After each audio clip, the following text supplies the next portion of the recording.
Chapter 36, Apostasy in Galatia. While tarrying at Corinth, Paul had cause for serious apprehension concerning some of the churches already established. Through the influence of false teachers who had arisen among the believers in Jerusalem, division, heresy, and sensualism were rapidly gaining ground among the believers in Galatia. These false teachers were mingling Jewish traditions with the truths of the gospel.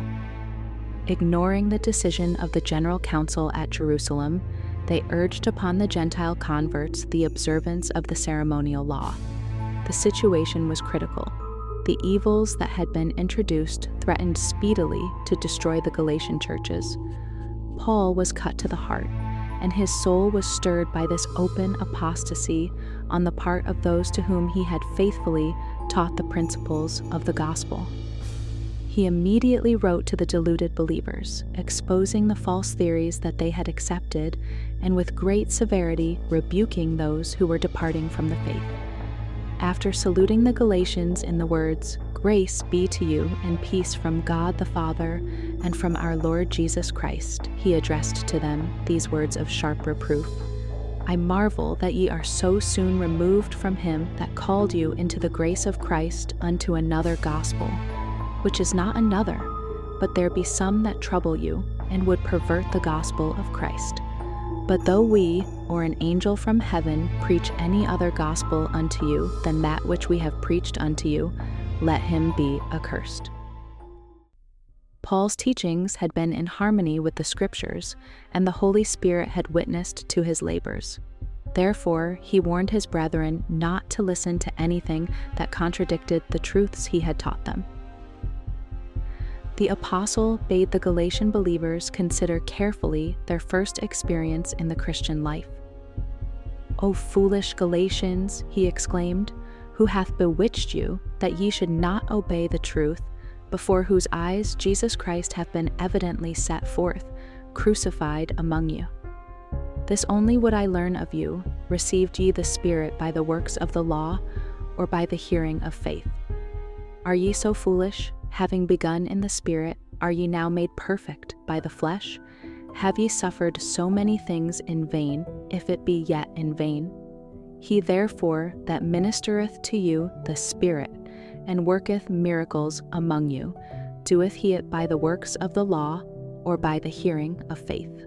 Thus Paul arraigned the believers in Galatia before the tribunal of their own conscience, and sought to arrest them in their course. Relying on the power of God to save, and refusing to recognize the doctrines of the apostate teachers, the apostle endeavored to lead the converts to see that they had been grossly deceived, but that by returning to their former faith in the gospel, they might yet defeat the purpose of Satan. He took his position firmly on the side of truth and righteousness, and his supreme faith and confidence in the message he bore helped many whose faith had failed to return to their allegiance to the Savior. How different from Paul's manner of writing to the Corinthian church was the course he pursued toward the Galatians. The former he rebuked with caution and tenderness, the latter with words of unsparing reproof. The Corinthians had been overcome by temptation. Deceived by the ingenious sophistry of teachers who presented errors under the guise of truth, they had become confused and bewildered.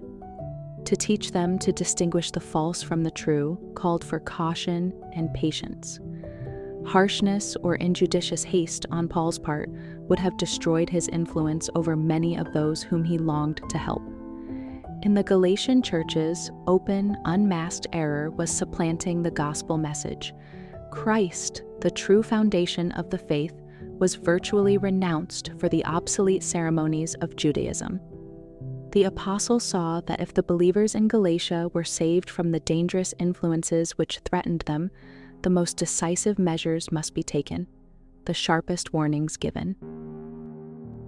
An important lesson for every minister of Christ to learn is that of adapting his labors to the condition of those whom he seeks to benefit.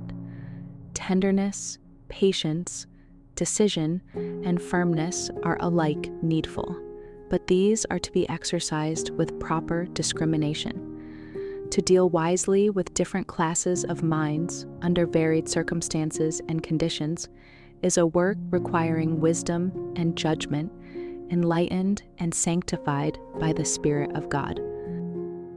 In his letter to the Galatian believers, Paul briefly reviewed the leading incidents connected with his own conversion and early Christian experience. By this means, he sought to show that it was through a special manifestation of divine power that he had been led to see and grasp the great truths of the gospel.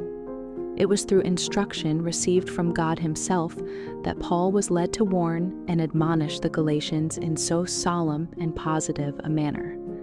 He wrote, not in hesitancy and doubt, but with the assurance of settled conviction and absolute knowledge. He clearly outlined the difference between being taught by man and receiving instruction direct from Christ. The apostle urged the Galatians to leave the false guides by whom they had been misled and to return to the faith that had been accompanied by unmistakable evidences of divine approval. The men who had attempted to lead them from their belief in the gospel were hypocrites, unholy in heart and corrupt in life. Their religion was made up of a round of ceremonies, through the performance of which they expected to gain the favor of God. They had no desire for a gospel that called for obedience to the word. Except a man be born again, he cannot see the kingdom of God.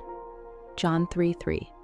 They felt that a religion based on such a doctrine required too great a sacrifice, and they clung to their errors, deceiving themselves and others. To substitute external forms of religion for holiness of heart and life is still as pleasing to the unrenewed nature as it was in the days of these Jewish teachers. Today, as then, there are false spiritual guides to whose doctrines many listen eagerly. It is Satan's studied effort to divert minds from the hope of salvation through faith in Christ and obedience to the law of God. In every age, the archenemy adapts his temptations to the prejudices or inclinations of those whom he is seeking to deceive. In apostolic times, he led the Jews to exalt the ceremonial law and reject Christ. At the present time, he induces many professing Christians, under pretense of honoring Christ, to cast contempt on the moral law and to teach that its precepts may be transgressed with impunity. It is the duty of every servant of God to withstand firmly and decidedly these perverters of the faith, and by the word of truth, fearlessly to expose their errors. In his effort to regain the confidence of his brethren in Galatia, Paul ably vindicated his position as an apostle of Christ. He declared himself to be an apostle, not of men, neither by man, but by Jesus Christ and God the Father, who raised him from the dead. Not from men, but from the highest authority in heaven had he received his commission.